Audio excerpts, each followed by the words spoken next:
사랑하는 성도 여러분, 오늘은 에베소서 1장 13절부터 14절 말씀 가지고 약속의 성령으로 인치심을 받았으니 라는 그 말씀 제목으로 함께 은혜를 나누겠습니다. 벌써 에베소서 강의 네 번째가 되었습니다. 제가 말씀의 문을 열기 전에 항상 예화를 드리는데 여러분 한번 이 장면을 떠올려 보십시오. 고대 세계에서 왕이 공식 문서를 작성하면요, 마지막에 반드시 하는 일이 있어요. 그것은 무엇이냐면 인장을 찍는 일입니다. 여러분들도 잘 아시죠? 뜨거운 밀랍을 녹여서 문서 위에 떨어뜨리고 거기에 왕의 인장 반지를 꼭 눌러서 봉인하는, 그것을 여러분들이 많이 보셨을 거예요. 그 순간에요, 세 가지 일이 동시에 일어나는 거예요. 무엇이냐면 첫 번째는 그 문서는 왕의 소유가 되는 것이지요. 그렇죠?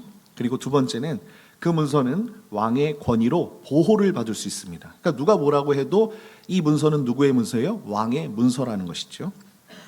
세 번째는 그 문서의 내용은 반드시 어떻게 되는 거예요? 실행이 되는 거예요. 이행이 된다는 것입니다. 여러분, 인장이 찍힌 문서를 함부로 뜯는 자는 어떻게 됩니까? 왕에 대한 반역으로 처벌을 받을 수밖에 없죠. 그렇죠? 누구도 그 인을 깨뜨릴 수 없다는 거예요. 사랑하는 성도 여러분, 오늘 본문은요, 하나님이 우리에게 인장을 찍으셨다라고 말씀하고 있는 것을 볼 수 있습니다. 여러분, 그 인장이 무엇입니까? 바로 성령 하나님이라고 되어 있어요. 성령 하나님께서 우리를 인장을 찍으셨다. 여러분, 지난 세 주간 우리는 에베소서 1장을 통해서 놀라운 구원의 이야기를 들었죠. 그렇죠?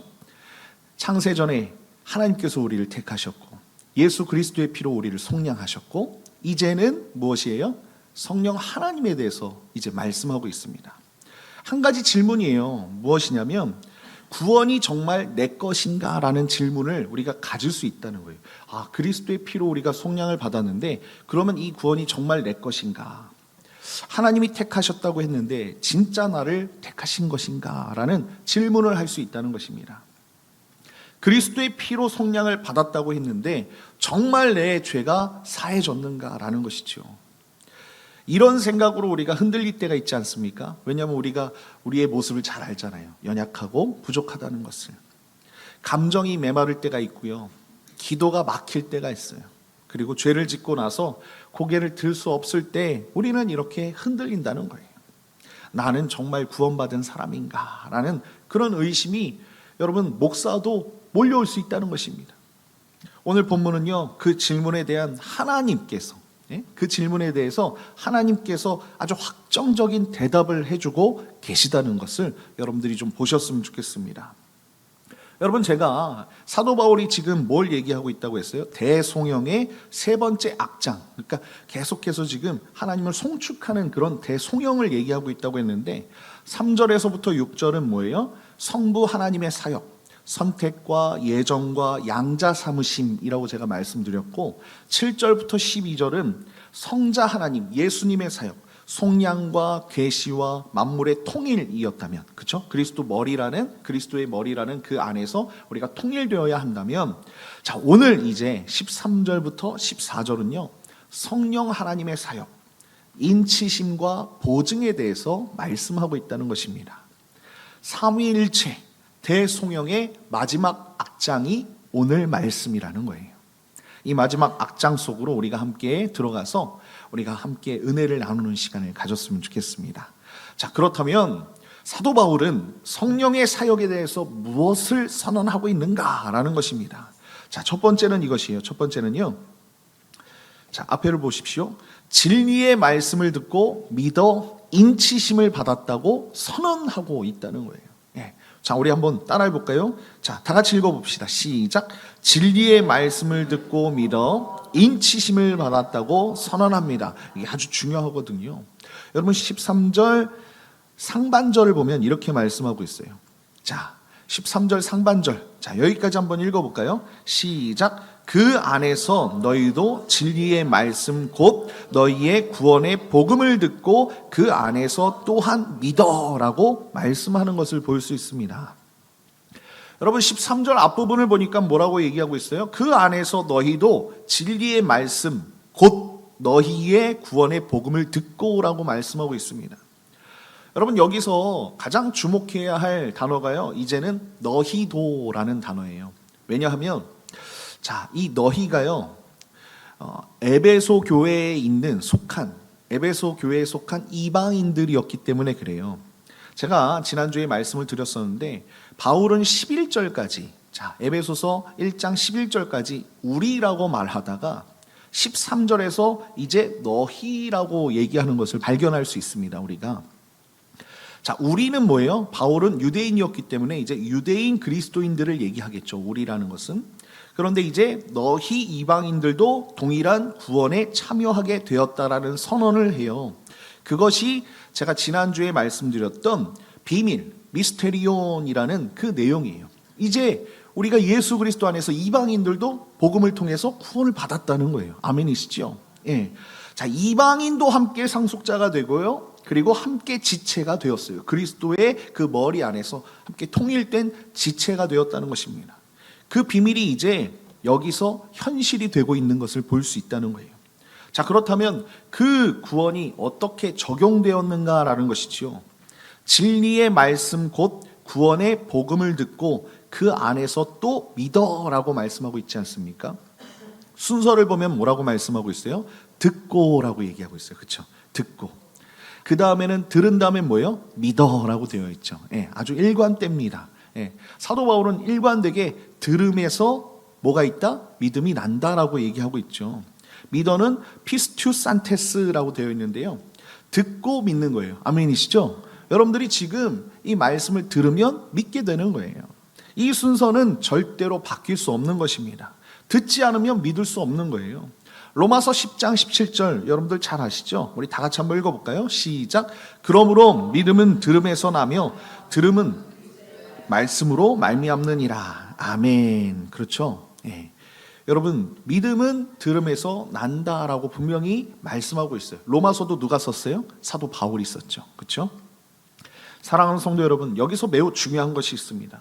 여러분, 바울은요, 그들이 들은 것을 두 가지 이름으로 부른다는 거예요. 듣고 믿어 전에 뭐라고 얘기하고 있습니까? 진리의 말씀이며 동시에 곧 뭐예요? 구원의 복음이라고 얘기하고 있는 것을 볼 수 있어요. 여러분, 진리의 말씀은 곧 구원의 복음인 줄 믿습니다. 이 둘은 같은 거예요. 진리의 말씀은 무엇입니까? 진리는 곧 예수 그리스도죠. 그렇죠? 예수 그리스도의 말씀이 곧 구원의 복음이라는 거예요. 진리의 내용이 곧 구원이고요. 구원의 통로가 곧 진리의 말씀이라는 것을 여러분들이 잊지 마시길 예수님의 이름으로 축원드립니다. 사랑하는 성도 여러분, 지금 여러분이 이 자리에서 앉아가지고 이 진리의 말씀을 듣는 것, 제 말이 아니고요. 예수 그리스도의 이 말씀을 듣는 것, 여러분, 이것이 바로 구원이 적용되는 현장이라는 거예요. 여러분, 수요 예배에 나와서 말씀을 듣는 이 자리가 그냥 종교 행위가 아니라는 거예요. 여러분들이 큐티 시간에 큐티하는 것, 성경 읽는 시간에 성경 읽는 것, 그냥 종교 행위가 아니라는 것입니다. 하나님의 구원이 임하는 통로가 그 자리라는 거예요. 바울이 에베소서에서 3년 동안 복음을 전했을 때 그 말씀을 듣고 믿은 사람들이요, 에베소 교회에 아주 가득했습니다. 그리고 바울은 에베소를 떠날 때 이렇게 말하는 것을 볼 수 있어요. 사도행전 20장 32절에 보면 이렇게 말합니다. 제가 한번 읽어볼게요. 지금 내가 너희를 주와 및 그 은혜의 말씀에 부탁하노니 그 말씀이 너희를 능히 든든히 세우사. 말씀이 우리를 어떻게 했다고요? 능히 든든히 세우사 거룩하게 하심을 입은 모든 자 가운데 기업이 되게 하시리라 라고 말씀하는 것을 볼 수 있습니다. 그렇습니다. 여러분, 말씀이 능히 우리를 든든히 세우는 거예요. 아멘이시죠? 말씀이 능력이라는 것입니다. 여러분, 말씀을 듣는 자리가 구원의 현장이고요. 말씀이 정말로 우리의 믿음의 토양이 되는 것이고요. 말씀이 성령이 역사하시는 현장이 된다는 것, 여러분들이 잊지 않으시길 예수님의 이름으로 축원드립니다. 여기서 한 가지 더 중요한 것이 있어요. 듣고 믿는 것이 순전히 인간의 능력이냐라는 거예요. 고린도전서 12장 3절의 말씀에 보면 이렇게 말씀하고 있습니다. 한번 읽어볼까요? 시작. 또 성령으로 아니고는 누구든지 예수를 주시라 할 수 없느니라 라고 말씀하고 있어요. 놀랍지요? 여러분 듣고 믿는 것이 순전히 우리의 능력이 아니라는 거예요. 성령으로 아니하고는 누구든지 예수를 주시라 할 수 없다라고 분명히 말씀하고 있지 않습니까? 여러분 듣는 것도 하나님이 기회를 주셔야 우리가 듣는 거고요. 믿는 것도 우리 안에 누가 역사하셔야 돼요? 성령 하나님께서 역사하셔야지만 우리가 믿을 수 있는 거예요. 주체가 우리가 아니라는 거예요. 다 하나님께서 역사하신다는 것입니다. 여러분들이 이 자리에 오신 것도 하나님의 계획 가운데 있는 줄 믿습니다. 하나님의 섭리라는 거예요. 구원의 처음부터 끝까지 하나님의 섭리와 하나님의 사역 가운데 우리가 속해 있다는 것을 여러분들이 잊지 않으셨으면 좋겠습니다. 여러분 성부 하나님께서 우리를 택하시고요. 성자 하나님이 우리를 속량하셨고 성령 하나님께서 우리에게 믿음을 주셨기 때문에 이 구원이 적용이 되는 거예요. 여러분 이것을 믿으십시오. 그렇게 우리는 복음을 전해야 할 줄 믿습니다. 로마서 10장 14절에 보면 듣지도 못한 일을 어찌 믿으리오라고 말씀하고 있지 않습니까? 여러분 복음은 스스로 전파되지 않아요. 누군가 전해야 들을 수 있는 것입니다. 이것이 선교의 신학적 토대 아니겠습니까? 선교는 내가 하나님의 말씀을 전하는 것이 선교예요. 그렇죠? 예.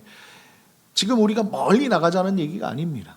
예. 바로 이 앞에서 우리 가정에서 그리고 우리 공동체에서 하나님 말씀 전하는 거예요. 그것이 선교인 줄 믿습니다. 여러분 드리움 교회가 복음을 전하는 사명, 다음 세대에게 말씀을 전하는 사명, 이것이 바로 여기에 근거하는 줄 믿습니다. 진리의 말씀을 듣는 은혜를 여러분들 소중히 여기십시오. 말씀을 읽을 때 주님 내게 성령의 조명하심으로 이 말씀을 밝히 깨달아 알게 하여 주시옵소서라고 기도하십시오.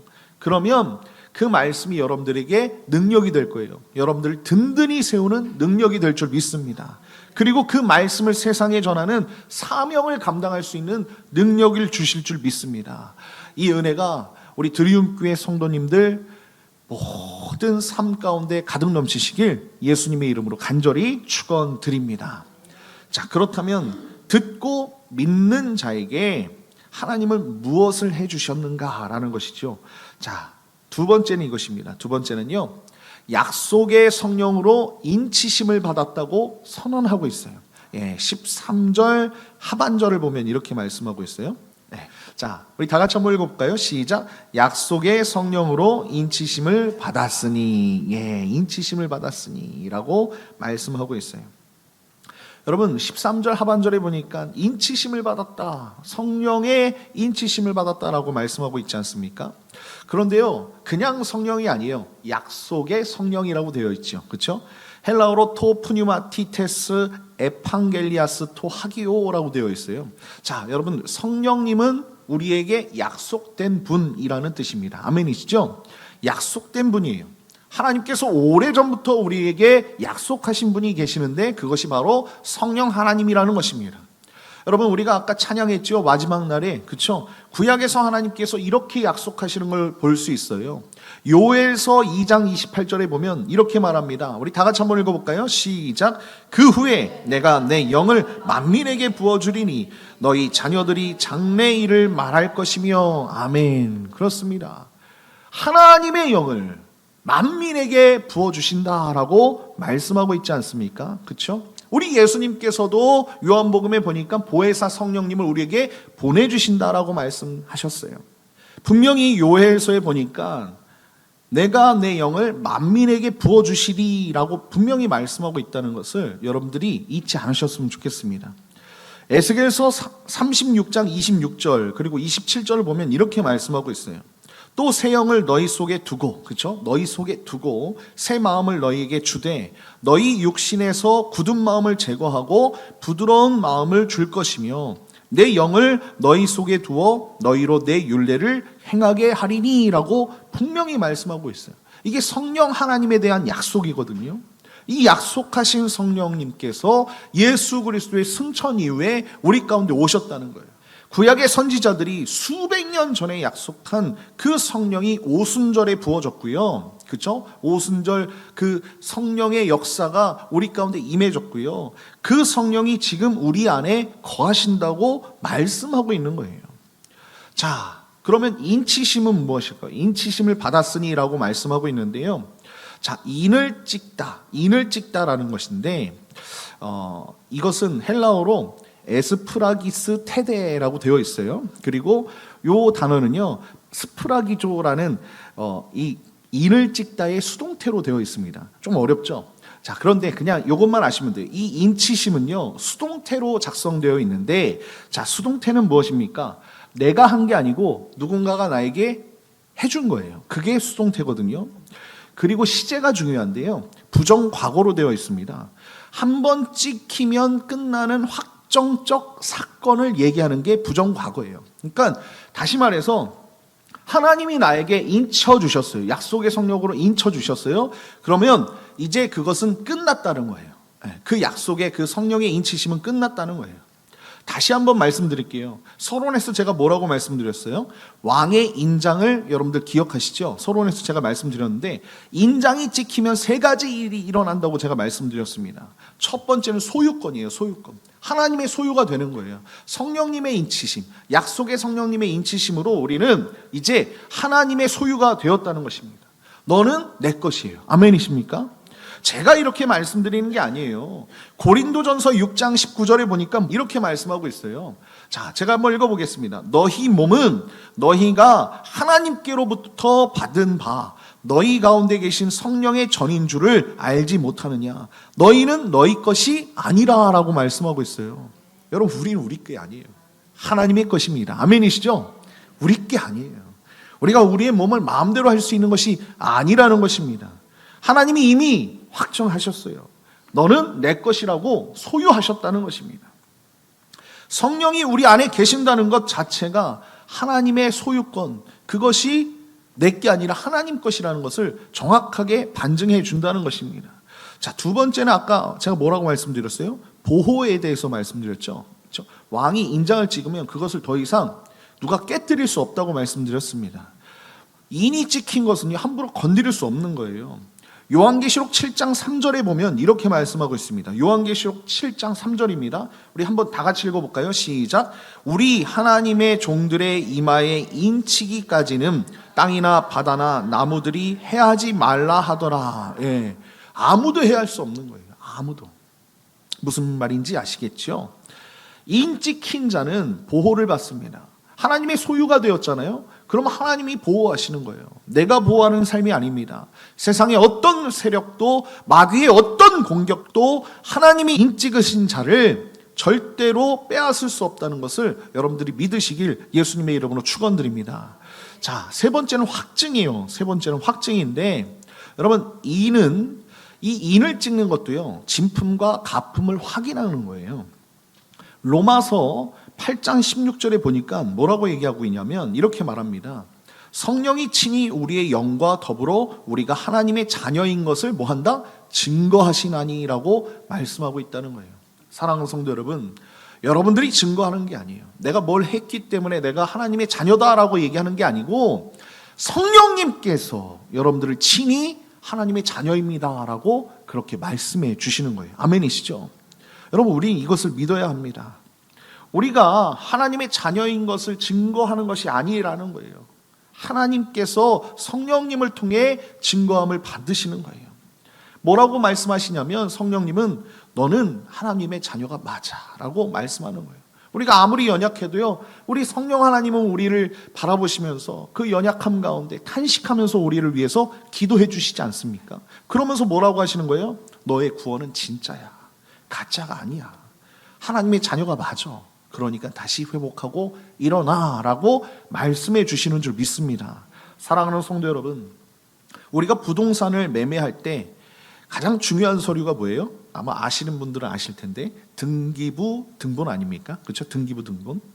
여러분, 등기부 등본에 내 이름이 올라가는 순간 그 집은 법적으로 누구 거예요? 내 거예요. 그 어떤 사람도 그것을 가져갈 수 없어요.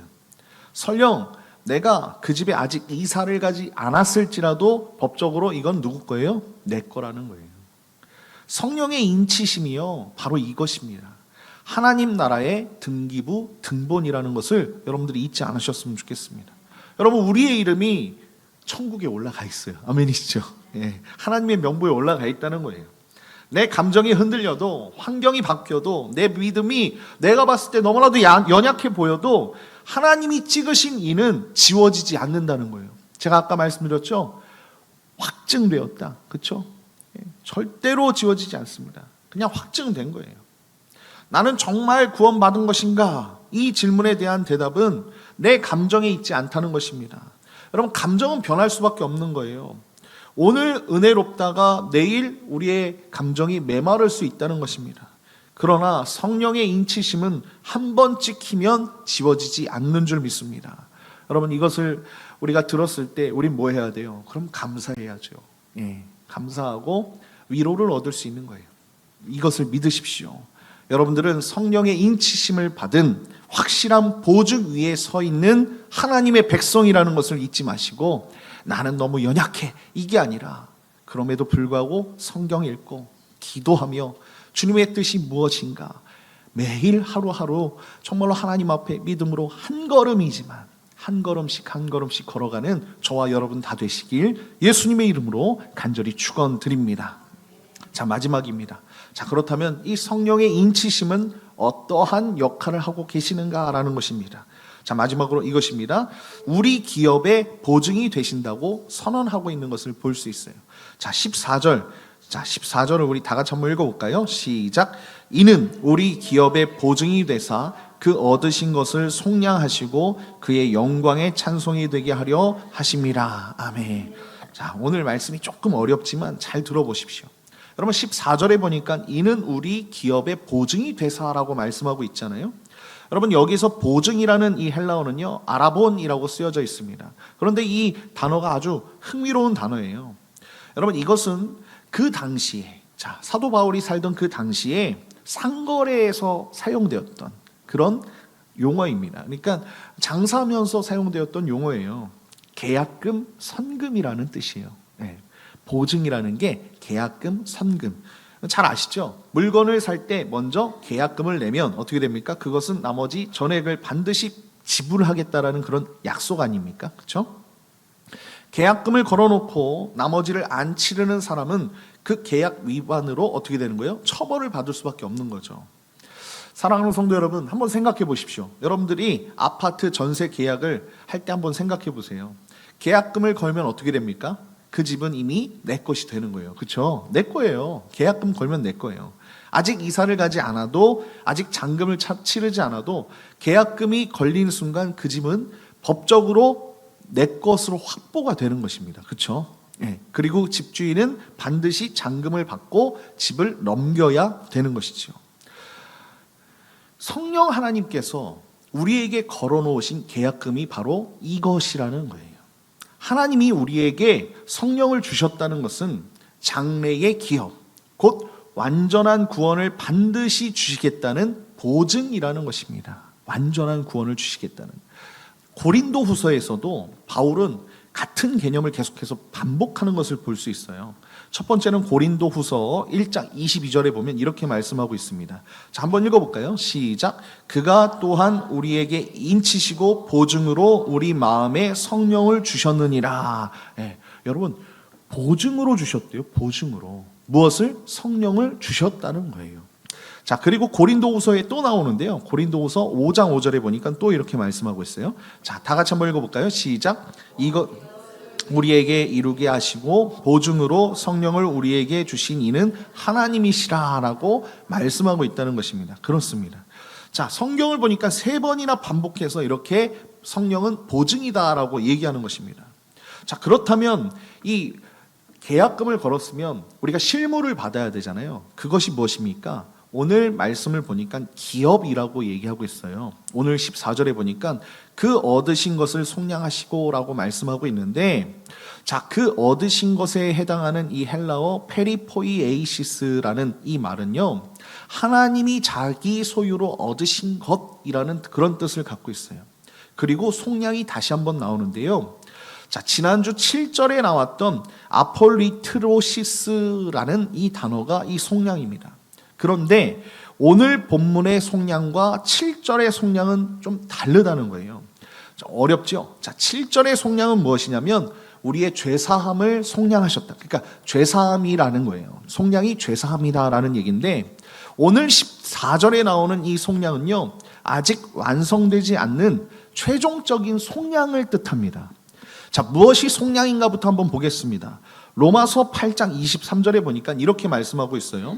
그뿐 아니라 또한 우리 곧 성령의 처음 익은 열매를 받은 우리까지도 속으로 탄식하여 양자될 것 곧 우리의 몸의 속량을 기다리느니라 라고 말씀하고 있지 않습니까? 여러분, 여기서 우리의 몸의 속량을 기다리느니라 라는 이 말씀은요, 영혼의 구원은 이미 이루어졌다라는 그런 뜻이에요. 그런데 몸의 구속, 부활의 영광, 그리고 새하늘과 새 땅은 아직 완성이 되지 않았어요. 다시 말해서 성령님은 그 최종 완성을 향한 보증이라는 거예요. 지금 우리가 경험하는 성령의 임재, 기도할 때 마음이 뜨거워지는 것, 말씀을 읽을 때 성령님께서 조명하여 주셔서 우리의 눈이 열리는 것, 예배할 때 감동이 밀려오는 것, 이 모든 것은 앞으로 우리가 누릴 영광의 계약금이라는 거예요. 보증이라는 거예요. 빌립보서 1장 6절의 말씀이 이렇게 말씀하고 있어요. 빌립보서 1장 6절의 말씀은 이것입니다. 너희 안에 착한 일을 시작하신 이가 그리스도 예수의 날까지 이루실 줄을 우리는 확신하노라 라고 분명히 말씀하고 있어요. 자, 이게 무슨 말입니까? 하나님께서 시작하셨어요. 그리고 그 일을 이루시는 분도 하나님이시라는 거예요. 아멘이시죠? 성령의 보증, 계약금을 거셨으면 반드시 잔금을 치를 수밖에 없다는 거예요. 우리 하나님께서 그 잔금을 치러 주신다는 것을 여러분들이 잊지 마시길 예수님의 이름으로 축원드립니다. 자, 이제 14절의 마지막을 보니까 뭐라고 말씀하고 있습니까? 그의 영광의 찬송이 되게 하려 하심이라 라고 말씀하고 있는 거예요. 이 구절을 보니까 너무나도 마음에 위로가 되지 않습니까? 우리는 그렇기 때문에, 그렇죠? 성령 하나님의 인치심까지, 그렇죠? 보증까지 우리가 받았기 때문에 하나님을 찬양할 수밖에 없는 거예요. 여러분, 6절에서 이렇게 말하죠. 은혜의 영광을 찬송하게 하려는 것이라. 12절에서 이렇게 얘기하죠. 그의 영광의 찬송이 되게 하려 하심이라. 14절에 이렇게 얘기하죠. 그의 영광의 찬송이 되게 하려 하심이라. 그렇습니다. 하나님이 여러분들을 택하신 이유 찬송케 하려고 하시는 거예요. 이 3번 반복되는 이 후렴이 비로소 완성이 되는 거예요. 성부 하나님의 사역, 성자 하나님의 사역, 성령 하나님의 사역. 이것이 6절, 12절, 14절 똑같이 영광의 찬송으로 끝나는 것을 우리는 볼 수 있지 않습니까? 삼위일체 하나님의 구원 사역 전체가 하나의 목적을 향해서 흘러가는 거예요. 바로 무엇입니까? 하나님의 영광. 하나님의 영광이라는 것입니다. 저와 여러분을 택하시고 속량하시고 이제 보증까지 하신 분이 하나님의 영광을 위해서 우리를 사용해 주실 줄 믿습니다. 여러분, 3절에서 시작된 이 대송영의 찬양의 폭포가 오늘 14절에서 마침내 바다에 이르는 것이에요. 그 바다가 무엇입니까? 하나님의 영광이라는 것입니다. 예. 오직 하나님께 영광, 택하심도 하나님의 영광을 위해, 속량도 하나님의 영광을 위해, 인치심도 하나님의 영광을 위해, 모든 것의 시작도 과정도 목적지도 하나님의 영광이라는 것입니다. 그리고 이 영광의 찬송은 우리 교회 안에만 머물러서는 안 된다는 것입니다. 우리의 삶 자체가 영광의 찬송이 되어야 할 줄 믿습니다. 직장에서, 가정에서, 이웃 가운데서, 그리고 우리의 존재 자체가 하나님의 영광을 드러내는 삶을 살았으면 좋겠어요. 여러분, 자꾸 사단이 주는 유혹에 넘어가지 마십시오. 여러분들은 인이 지킨 사명자인 줄 믿습니다. 드리움교회가 영광의 찬송으로 삶을 살아내는 그런 정말로 하나님께 영광 올려드리는 공동체가 되었으면 좋겠습니다.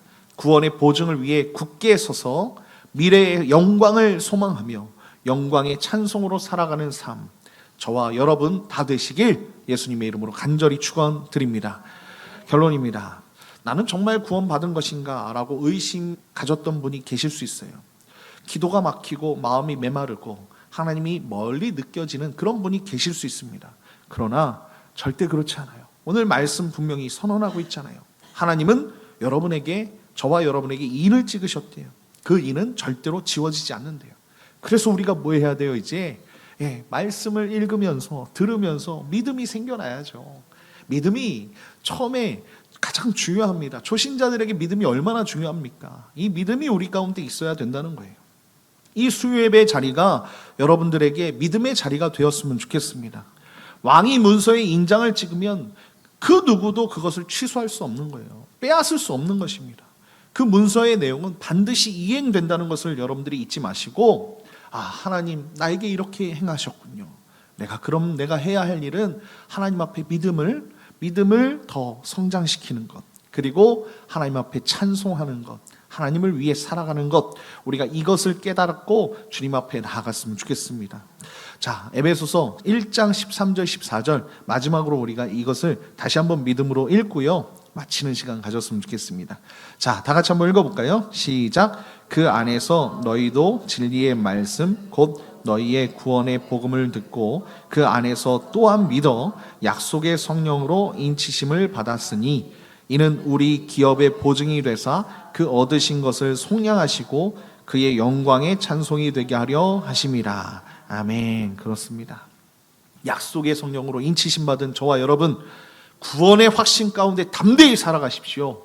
힘을 내십시오. 하나님은 여러분들을 새하늘과 새 땅까지 견인해 주실 줄 믿습니다. 이 완전한 구원 앞에서 우리가 주님 앞에 찬양하고 기도하는 시간 가졌으면 좋겠습니다.